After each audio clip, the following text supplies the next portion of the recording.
Essa noite eu quero iniciar esse momento de reflexão fazendo uma leitura, uma narrativa para vocês. Gostaria de convidá-los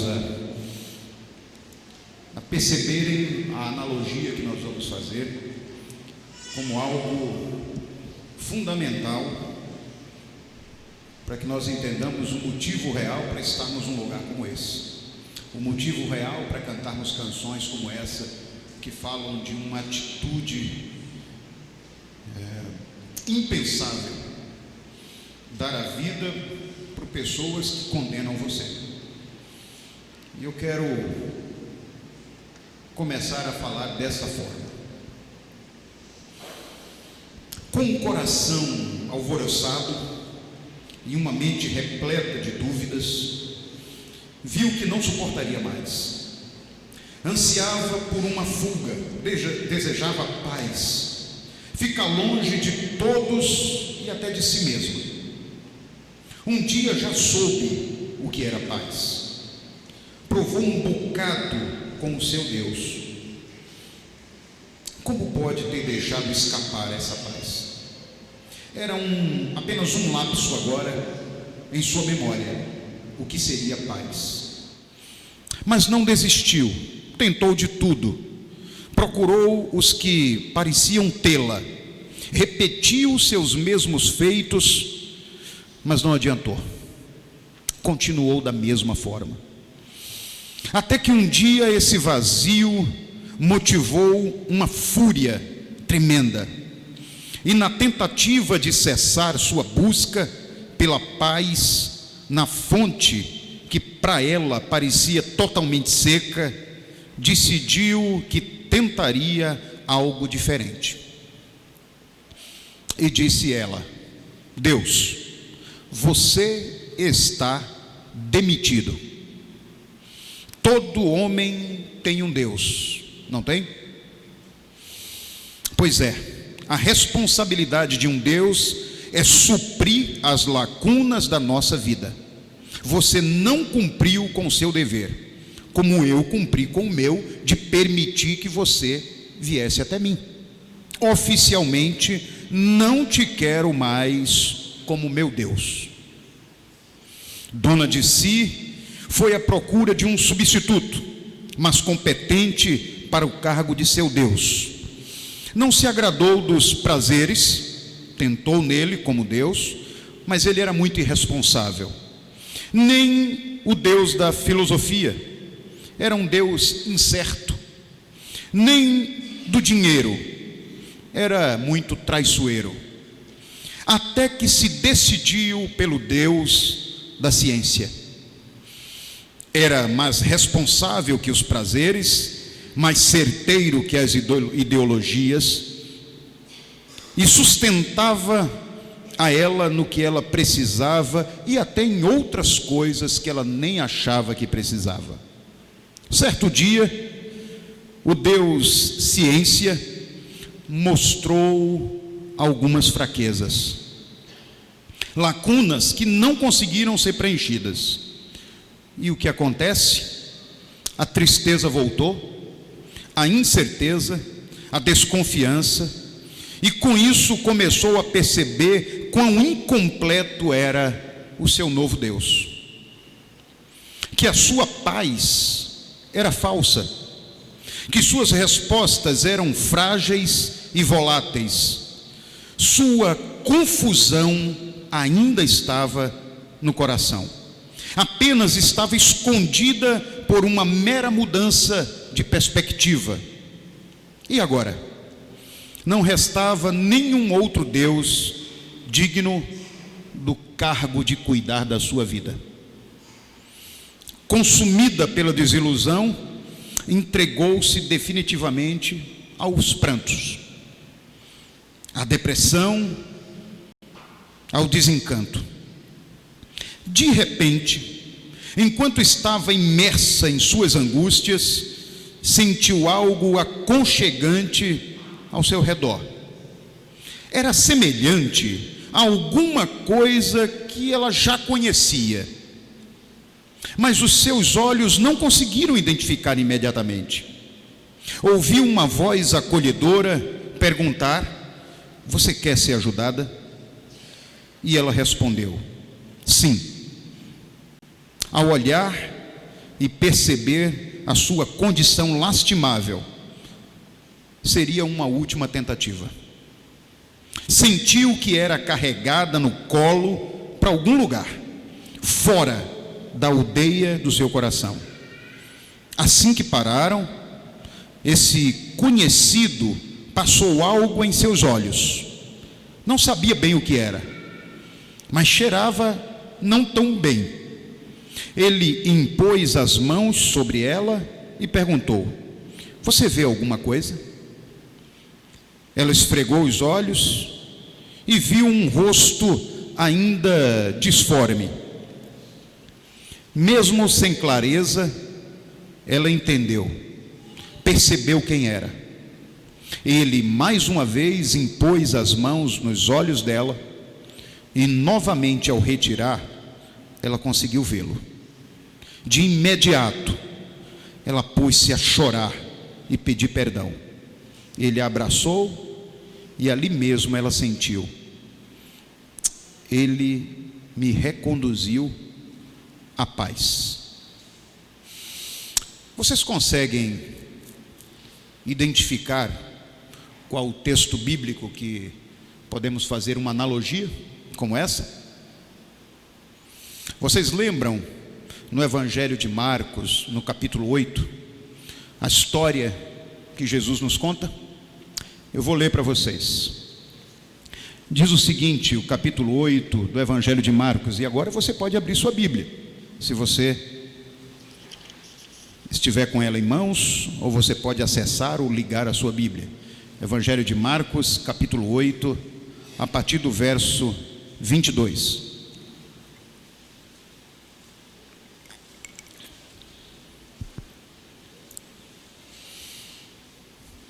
Marcos 8, 22.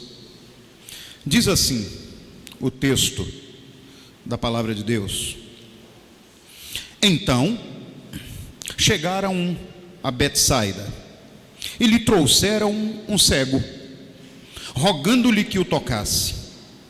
Jesus, tomando o cego pela mão, levou-o para fora da aldeia e, aplicando-lhe saliva aos olhos e impondo-lhes as mãos, perguntou-lhe: tu vês alguma coisa?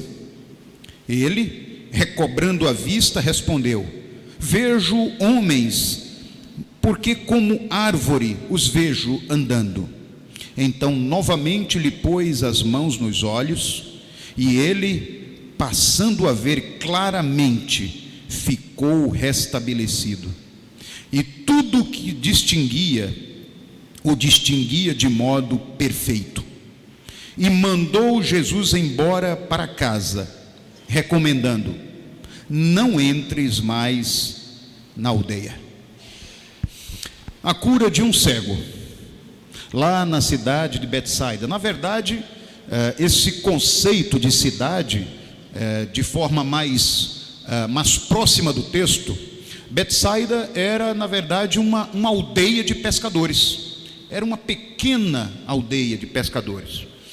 E diz que quando Jesus, depois de uma série de milagres, que se você ler o Evangelho de Marcos, alguns textos antes, alguns blocos de textos antes, você vai ver que ele vinha de mais uma multiplicação, ele vinha da cura de um homem surdo e também com problemas de voz. E você vai ver que esse era o terceiro evento onde Jesus era solicitado como aquele que fazia um milagre. E diz que ele tomou aquele homem e, em primeiro lugar, ele o tira da aldeia, ele o tira daquela colônia de pescadores, daquele pequeno lugar, do meio de toda a multidão, o leva para fora e tem esse momento de intimidade com ele, que culmina com a sua cura, com um milagre. É algo importante demais nós mencionarmos que, quando eu falo aqui de aldeia, eu estou falando de construções da mente humana. A analogia é essa que nós queremos fazer. Eu estou falando de construções que nós fazemos e muitas vezes nos abrigamos e dificilmente queremos sair delas. Ali é mais seguro, ainda que eu esteja necessitando de um milagre, ainda que eu precise de um milagre. Muitas vezes eu não quero sair das aldeias. Aldeias são construções humanas, e nesse caso construções que levam à incredulidade. A personagem da narrativa construiu uma aldeia do egocentrismo, transformou até mesmo a obra de Cristo em um currículo para que ela aceitasse ou não a Jesus como seu Deus. Declarou-se dona da sua própria vida, ainda que tenha sido comprada por Cristo. E nós cremos nisso, que Ele pagou um alto preço pela vida de cada um de nós. Mas aqui ela abdicou disso, e ela não se importou com esse preço pago. Colocou Deus em uma posição secundária na sua vida, subserviente a si, e declarou que nada do que Ele fez tem realidade, que ela mesma é quem possuía total controle sobre a sua vida. Ignorou a graça, esqueceu-se que a escolha foi feita por Deus e que o único motivo pelo qual ela podia amá-lo era porque Ele a amou primeiro. E isso está lá na primeira carta de João, capítulo 4. Nunca passou por isso você? Eu nunca passei por isso. Construir as minhas aldeias e tentar governar a minha própria vida e achar que lá é um lugar mais seguro, que ninguém pode governar melhor do que eu ou você? Será que nós nunca experimentamos isso? Não se engane, existem muitas aldeias na nossa vida, existem muitas aldeias representadas aqui. Cada um de nós pode estar hoje dentro de uma aldeia que torna nulo o sacrifício de Jesus por nós. Tomados por nossas mentiras, somos compelidos a construir aldeias e perder a visão clara do Criador. Ainda durante a construção, nos distraímos em construções lógicas, prazeres momentâneos, mas quando a turbidez dos nossos olhos se transforma em plenas trevas, quando já não há paz ou a presença dele, é que nós percebemos que estamos vazios. Aldeias são construídas na mente. Eu poderia substituir a palavra aldeias por fortalezas. Fortalezas existem na Bíblia para determinar pelo menos duas situações: lugar especial ou um lugar de grande temor. Um lugar especial quando ela tem a sua propriedade principal, permitir que aquilo que está fora e que é saudável entre nas suas portas e tome conta do seu ambiente. E também fortaleza tem como fundamental propriedade aquilo que está dentro das suas portas e que faz mal, devem abrir as portas e colocar para fora. Pelo menos essas duas condições, esses dois sentidos, nós precisamos entender fortalezas, nós precisamos entender aldeias da vida. Aldeias podem ser consideradas, como nessa narrativa, o egocentrismo, onde eu determino tudo aquilo que é necessário para mim, tudo aquilo que eu acho que é suficiente para mim, sem considerar as coisas que acontecem ao meu redor, porque eu estou com os olhos completamente fechados. Aldeias podem indicar autossuficiência. Aldeias podem indicar ingratidão. Aldeias podem identificar muitas coisas que nos prejudicam a enxergar verdadeiramente Cristo, não como árvores sem forma, mas plenamente como Senhor e Salvador. algumas aldeias podem estar estabelecidas no nosso meio, na nossa vida. Eu acabei de falar com vocês sobre um homem chamado Maurício, que permitiu que aldeias fossem construídas na vida dele. A aldeia da autossuficiência tomou conta do coração de Maurício muitos anos. A aldeia ou a fortaleza do egocentrismo também tomou conta da vida do Maurício por muitos anos. E isso só trouxe tristeza para ele. E ele levou muito tempo para perceber isso, até que ele permitiu que Jesus tocasse nos seus olhos e mostrasse a ele que tudo aquilo podia ser diferente. Ele podia quebrar aqueles portões, aqueles ferrolhos que pareciam simplesmente intransponíveis, inquebráveis. Jesus tem poder para isso, para mudar essa realidade. E ele abriu o coração. Ele permitiu que Jesus tocasse e colocasse a saliva milagrosa nos seus olhos. E ele pôde confessar a Cristo agora como aquele que tomava conta da sua vida. Mas entre nós podem ter muitos Maurícios ainda. Podem ter muitas pessoas que não têm conseguido escapar dessas aldeias. E talvez, como essa narrativa, filhos e filhas, esteja procurando um Deus segundo as suas necessidades. E como nós já temos discutido durante tantos domingos aqui, tantos estudos durante as semanas, já temos visto que pessoas têm tido a fé, a religião, muitas vezes como um grande supermercado, onde as prateleiras estão expostas e você vai até lá pegar o que é interessante para você. E você encontra todo tipo de oferta. Oferta na segunda-feira do amor inesperado, a terça-feira do empresário que é feliz, a quarta-feira da rosa que faz você se tornar o homem ou a mulher mais desejada, a quinta-feira, e assim vão os dias da semana. Pessoas que preferem estar dentro das suas aldeias e só sair delas para ir buscar o produto que necessitam. Mas o Deus eterno quer estar a semana toda com você.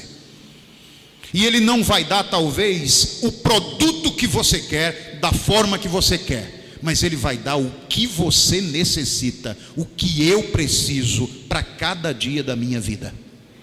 Esse é o Deus que nós pregamos. Esse é o Deus que nós entregamos aqui a você. Esse é o Deus que nós celebramos na ceia do Senhor. Esse é o Deus que nós cantamos aqui, filhos.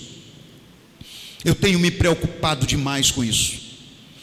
Eu tenho dito, vocês já sabem que é uma frase recorrente em quase toda mensagem, que tolo, bobo, infantil, criança é o pastor que acha que a sua igreja ouve somente a sua voz.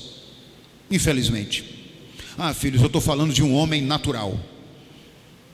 Se nós ouvimos muitas vezes outras vozes que não são do pastor eterno, quanto mais de um pastor natural. Pessoas são pastoreadas durante a semana toda pelas novelas. Pessoas são pastoreadas a semana toda pelas rádios. Pessoas são pastoreadas o tempo todo e acham que é suficiente um versículo que você recebe pelo WhatsApp e você acha que está satisfeito, que já encheu todo o seu tanque. Mas o seu tanque não pode ser preenchido por outra coisa a não ser a palavra pura de Deus, mas intimamente ligada a você. E não palavras simplesmente que algumas pessoas, pela misericórdia de Deus, às vezes mandam para um grupo, e você é mais um que recebe ela. Deus quer ter intimidade com você todo dia. Ele tem muito mais do que aquele WhatsApp para mostrar para você. Ele tem muito mais do que aquela canção que você acha que é suficiente para lhe trazer toda a alegria da semana. Muito mais. Ele usa a canção. Ele usa a canção porque Ele é misericordioso. Mas Ele quer, como dissemos no domingo passado, Ele quer ouvir dos seus lábios um cântico novo. Vocês entendem, filhos? Não é somente ouvir a canção que já foi feita. Ele me convida para compor uma nova canção. Ele quer ouvir algo novo dos meus lábios, do meu coração. Você e eu podemos compor todos os dias um cântico novo ao Senhor. Todos os dias.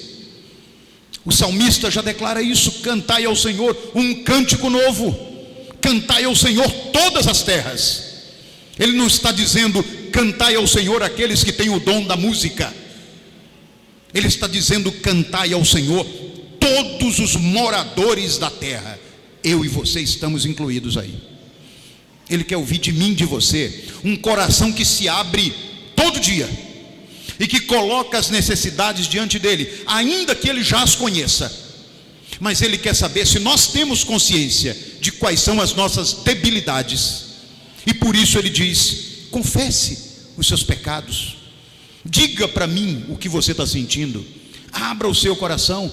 Eu quero saber se você tem consciência de onde você está, de qual é a sua realidade espiritual, a sua realidade vivencial. Você tem consciência disso? Ou você faz aquelas orações impostando a sua voz, mudando a voz? Ah, como eu me preocupo quando alguém muda de voz para orar. Eu me preocupo, Cristiane, eu me preocupo, Fábio, quando as pessoas são chamadas para orar e elas dizem: soberano e poderoso Deus. Eu digo: misericórdia. Eu começo a me preocupar a partir daí. Ore para o seu Deus como você conversa com Ele na beira da sua cama, ajoelhado, chorando. Se coloque aos pés dEle, diga a Ele quem você é na verdade, fale sobre a sua essência para Ele, diga o quanto você o ama, porque Ele, pela misericórdia, tem cuidado de você. Um homem ou uma mulher que muitas vezes falha, e muitas vezes da mesma forma, e pede perdão, reconheça isso. É essa oração que Deus quer ouvir. É essa oração que edifica a igreja do Senhor Jesus. Quando a gente coloca o coração para fora, quando a gente desnuda o coração, quando a gente revela quem realmente a gente é. Não dá para viver com máscaras, filho. Não dá para viver com máscaras, filhas. Jesus diz aos fariseus: vocês, olha, podem ter o culto mais bonito, mais estruturado, vocês podem se vestir como verdadeiros sacerdotes, mas a vida de vocês, aos meus olhos, aos olhos do meu Pai, é como um sepulcro caiado, que por fora está bonito, mas por dentro só tem ossos secos, só tem podridão. Abrir o coração para Deus é permitir que Ele te tire da aldeia, te leve para fora, toque nos seus olhos e faça com que o milagre que está em suas mãos seja experimentado por você. E muitas vezes esse milagre, Ele tem que colocar o dedo 2 vezes nos seus olhos, como Ele fez aqui com esse cego. Como isso devia ser difícil, porque a gente pode se perguntar: mas para Jesus Ele precisava 2 vezes colocar as mãos sobre o cego? Por que 2 vezes? Em uma vez só Ele podia resolver isso. Pedro, que é Pedro, disse para aquele aleijado na porta do templo: não tenho prata nem ouro, mas o que eu tenho, eu e meu irmão aqui, a gente dá a você, levanta e anda. Pedro fez de uma vez. Por que Jesus precisou de 2? Sabe, filhos, quando Jesus tira aquele homem da aldeia e chama os discípulos, provavelmente isso acontece, Ele diz: olha, eu não quero fazer esse milagre aqui dentro da aldeia, porque aquela cidade de Betsaida, se você ler lá em Mateus 11, foi uma cidade que deixou Jesus irado. Foi uma cidade que Ele diz: olha, eu fiz milagres aqui próximo de vocês, eu trouxe sermões, ministrei nas colinas aqui para vocês, e vocês têm um coração duro. Não vou mais fazer milagres aqui.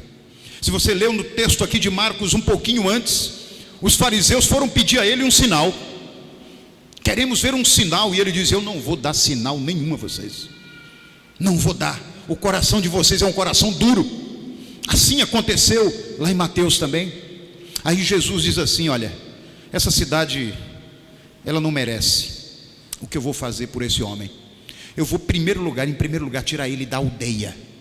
Vou arrancar ele desse lugar miserável que ele está, dessa vida vazia que ele leva. E ele arranca aquele homem, chama os discípulos e vai para fora, provavelmente lá perto da praia. Era uma colônia de pesca, e ele leva lá para perto da praia.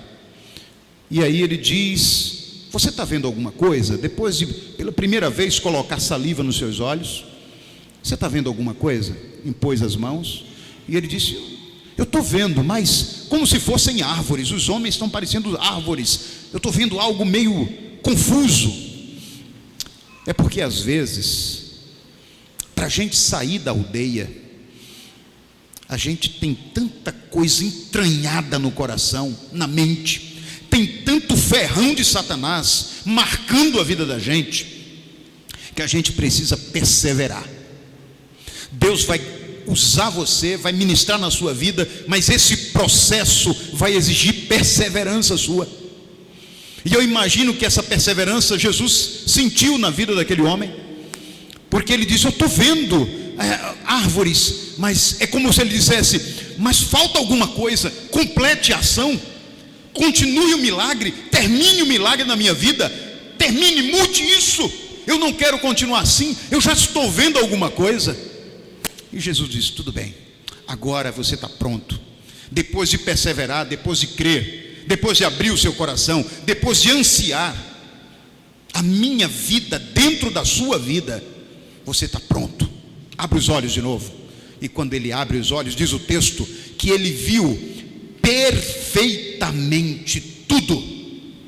Ele viu a sua condição de pecador, ele viu a sua condição de homem indigno, de mulher indigna. Ele viu ali que Jesus era a solução para a sua vida, porque Cristo o fez ver novamente.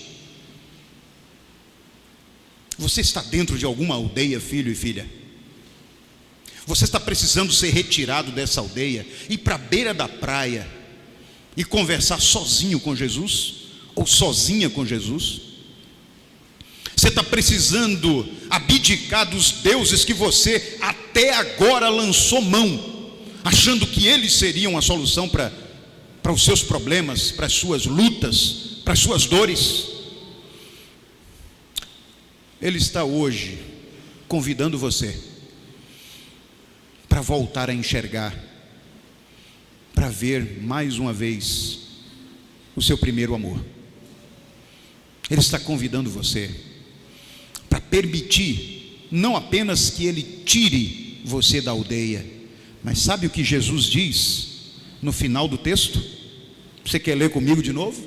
Olha só, olha que coisa linda, verso 26: e mandou Jesus embora para casa, porém recomendou-lhes: não entres mais na aldeia. É um negócio meio, é um paradoxo aqui, não é? Como é que manda para casa e diz que não entre mais na aldeia? Será que essa aldeia realmente era a casa como nós conhecemos? Ou essa aldeia era o lugar que aprisionou aquele homem até aquele dia? Era o lugar que o fez cego, que o fez infeliz até aquele dia. Filhos, nós somos convidados a voltar para casa hoje, mas não voltar mais para as aldeias que nos prendiam. E eu queria encerrar esse momento de reflexão. Não preciso dizer mais nada.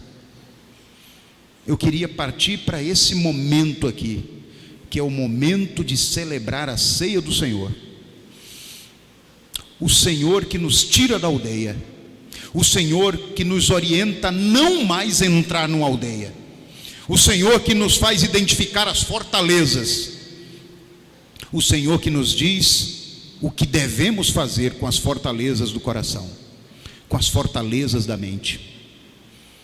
Mas eu queria te convidar para fazer isso, depois de reconhecer que Jesus pode definitivamente livrar você dos seus medos, das suas lutas, das suas imperfeições. Ele pode curar você da sua cegueira. A cegueira da pessoa da narrativa foi a ciência. Qual é a sua cegueira? O que é que deixa você em dúvidas a respeito do amor de Jesus por você? Seria uma enfermidade que você descobriu e que você acha injusto? Seria um amor que você tem no coração e não é correspondido, e isso é injusto? Seria um emprego que você tanto sonha e não consegue alcançar, e isso é injusto, porque você tem feito a sua parte? Seria um casamento de tantos anos, onde um dos cônjuges não conhece a Cristo, e você ora por ele há tantos anos, e você acha isso injusto? Seria aquela coisa que domina você, aquele vício que prende você, e que você se esforça, que você esperneia para se libertar dele, e não consegue, e por isso acha que Deus não te ajuda? O que é a aldeia que você precisa se libertar? Seria uma sala de aula onde todos questionam a sua fé e você não consegue argumentar a sua fé, e por isso enfraquece a cada dia nas suas convicções? Qual é a aldeia que prende você?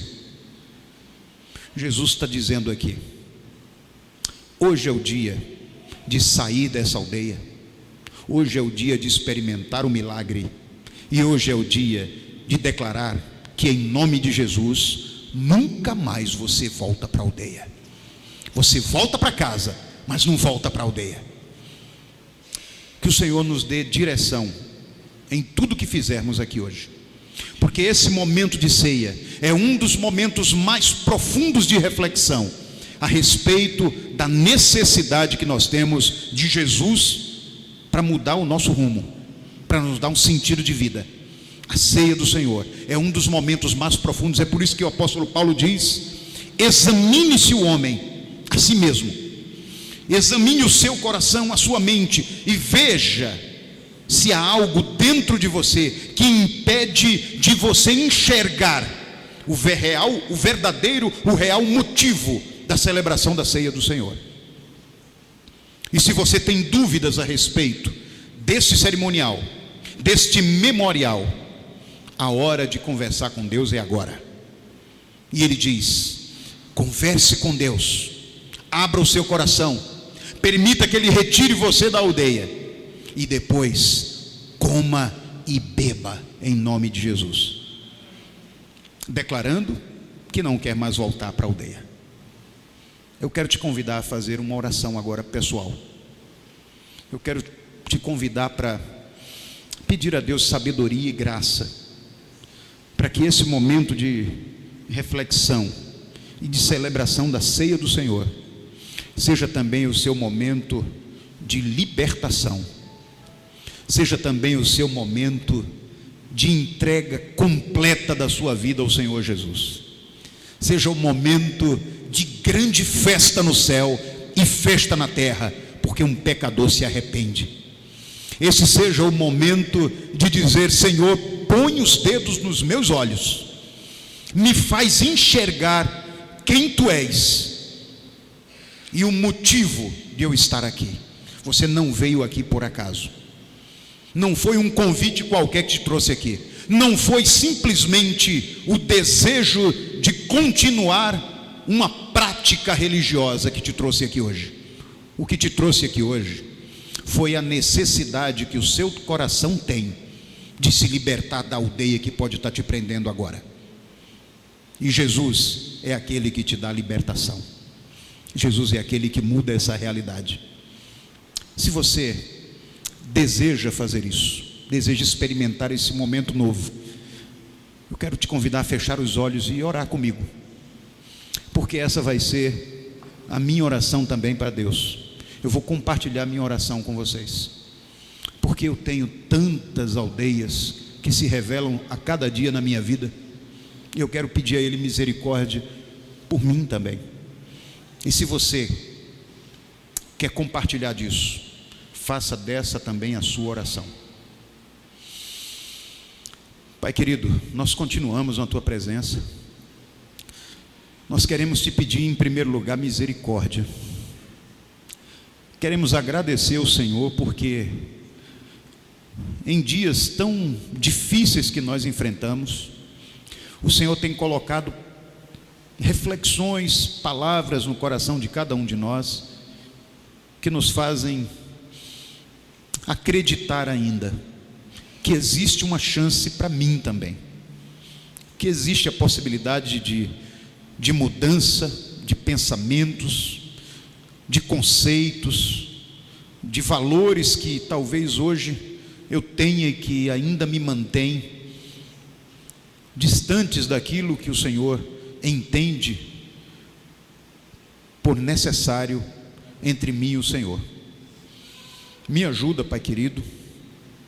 Eu sei que o Senhor me ama, sei que o Senhor tem cuidado de mim, mas sei também que muitas vezes não tenho feito aquilo que o Senhor pede, aquilo que o Senhor orienta, que muitas vezes tenho deixado meu coração me levar pelo impulso, pelas vontades pessoais, pelos desejos que nem sempre são os desejos do Senhor.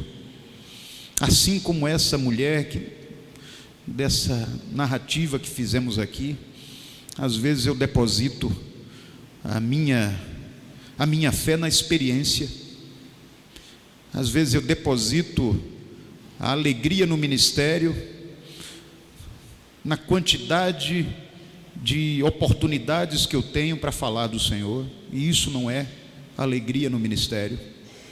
Às vezes eu entendo como felicidade eu ter uma esposa e uma filha que eu amo, que eu sei que me amam, mas sei que felicidade vai muito além disso. Às vezes eu ponho a minha confiança naquilo que o Senhor provê, mas no fundo, a gente coloca ao lado dessa confiança a certeza que a capacidade pessoal é suficiente para alcançar o que eu necessito. E eu te peço perdão, eu te peço misericórdia, eu te peço para mudar esses conceitos, eu te peço para ter consciência do que do preço que o Senhor pagou na cruz por mim, morrendo por mim, derramando o seu sangue por mim. Senhor, a cada dia me dá condição de perceber o preço que o Senhor pagou, de perceber a dor que o Senhor sofreu. Pai, quantas vezes eu canto canções que falam sobre isso, mas às vezes elas brotam só dos lábios, Pai. A dor não bate no coração, o coração não se constrange, como o Senhor sentia quando olhava para a multidão e dizia: são como ovelhas sem pastor. Me ajuda a poder ver o Senhor como resposta a todas as minhas necessidades. Só o Senhor, só o Senhor. Ajuda cada um dos meus irmãos e irmãs aqui também, Pai. Cada um deles está fazendo a sua oração pessoal, cada um deles está mostrando ao Senhor quais são as lutas e as necessidades deles, e eu sei que o Senhor os ouve, eu sei que eles também podem ouvir o Senhor. A Tua palavra nos garante que aqueles que entregaram a vida ao Senhor não duvidam quando ouvem a Tua voz. Fala de forma clara para eles, da mesma forma que o Senhor está falando para mim, aquilo que eu preciso ajustar na minha vida, que eles também percebam isso, Pai, e que esse momento agora de celebração da ceia do Senhor seja um momento de um cântico novo que nós cantamos para Ti.